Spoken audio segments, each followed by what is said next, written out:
Hello mga kabes, magandang araw sa ating lahat mga kabest friend. Salamat sa Diyos at muli mga kabest friend, binigyan tayo ng pagkakataon na po.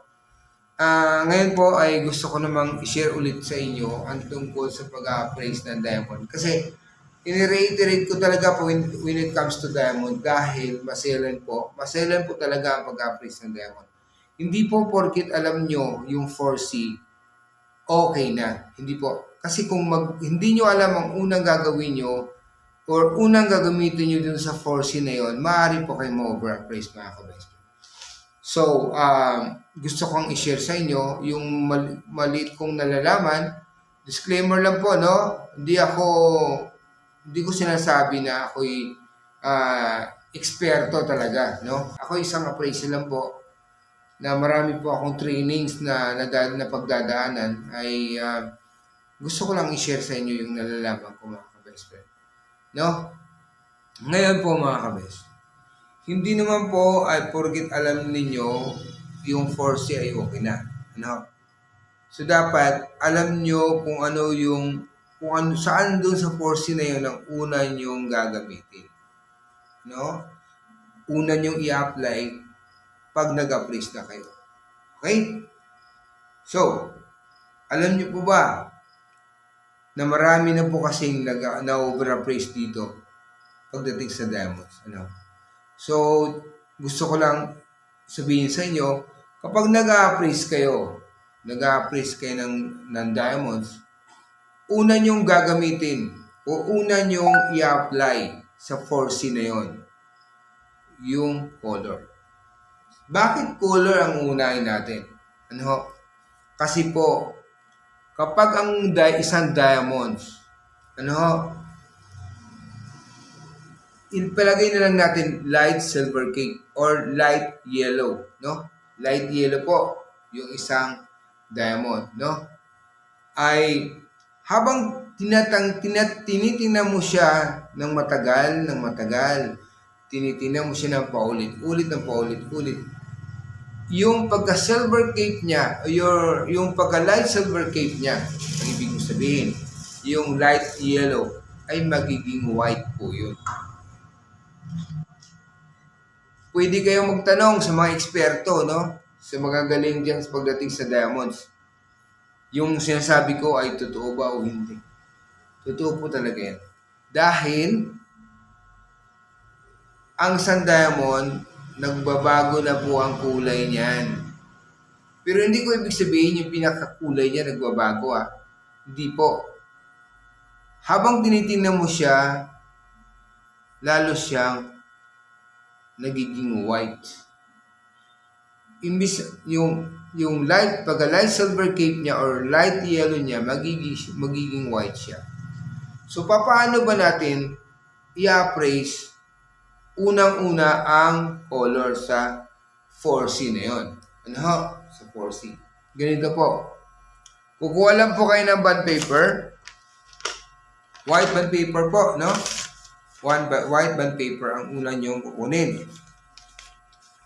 Ayon doon sa laki ng diamonds, bubutasan nyo yan. So, bubutasan nyo ang bond paper. Itong hawak ko, for demo purposes lang po ito, pang demo lang po ito, ginawa ko, binutasan ko siya. Binutasan ko, ayon doon sa laki. So, unang gagawin mo, pag nag-appraise ka ng diamond, una mong kukunin ay ang color. So, yung butas ng bond paper, ipasok mo dito sa loob. Palagay natin sing-sing siya, no? Yung sing-sing, siyempre malaki yung sa ilalim nun, no? So, dito mo ipapadaan sa ilalim. Pero pag lustong naman, pag lustong siya, pwede mong idaan dito sa ibabaw. Sa ibabaw, igaganon mo lang siya, no? Pag lustong siya, igaganon mo lang siya, no? Pag lustong siya, no? Lustong, po? So, titinan mo agad, saka mo siya titingnan kung ano yung kulay niya. Ganyan. Titinan mo siyang galing. Pag nakita nyo yan, pag ang isang diamond na mayroon siyang maliit na kulay na dilaw, let's say, light silver cape siya, agad-agad sulat nyo na. Para yun na yun. Unang tingin nyo kung ano yung kulay ng diamond, yun na yun. No? Yun na yun. Kasi, kapag hindi nyo unang kukunin ang kulay ng diamond, habang tinitingnan mo siya, paulit-ulit yung tinitingnan siya, palagay na lang natin, ang tinitingnan mo muna ay yung cut, no? Tinitingnan mo yung cut. Tapos tinitingnan mo yung clarity niya, sinisilip-silip mo siya ng loop lens, no? Tinitingnan mo siyang ganyan. Tapos tinitingnan mo rin yung cut niya, no? Marami. Saka mo siya titingnan yung kulay. Maniwala pa kayo mga kabes. Yung pagka-light silver cape niya, magiging white yan.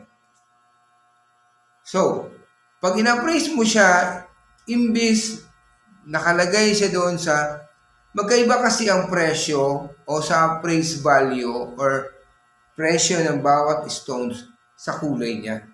Mataas ang presyo ng white, no? Yung lagay na natin yung D, yung colorless, no? Tapos yung white, no? Kasi commonly dito sa mga pawn shop, yung mga ina-appraise nila, yung mga yung pagbibigay ng rate ng isang diamond ay yung white, light silver cape, ano po, mga ganun ang kulay niya, no? Kasi yung brown, reject na yan, no? Yung mga reject na yung brown, ganun po. Kasi yun yung madalas na natin nakikita, no? So, yung pagka-light silver cape niya, magiging white yon pag hindi nyo agad unang tinignan ang kulay ng isang diamond. No, mga kabis. Ma-overappraise kayo. Kasi imbis ang rate ninyo dun sa light silver cape, sa kakatingin ninyo dun sa diamond, naging white siya, dun nyo na i-rate ngayon dun sa white. Kaya mangyayari doon, ma-overappraise kayo kasi mataas ang presyo ng white diamonds, no? White color diamonds, ano po? Compare dun sa light silver cape, yung silver cape, ano po? Yung light yellow. Kaya, yun po yung gusto ko lang i-share sa inyo, yung pagdetermina, no? O yung kung alin doon sa 4C na yun ang una ninyong gagamitin, una ninyong i-apply pag kayo ay mag-appraise ng diamonds. Dito lang muna tayo. Maraming salamat. Hanggang sa muli po.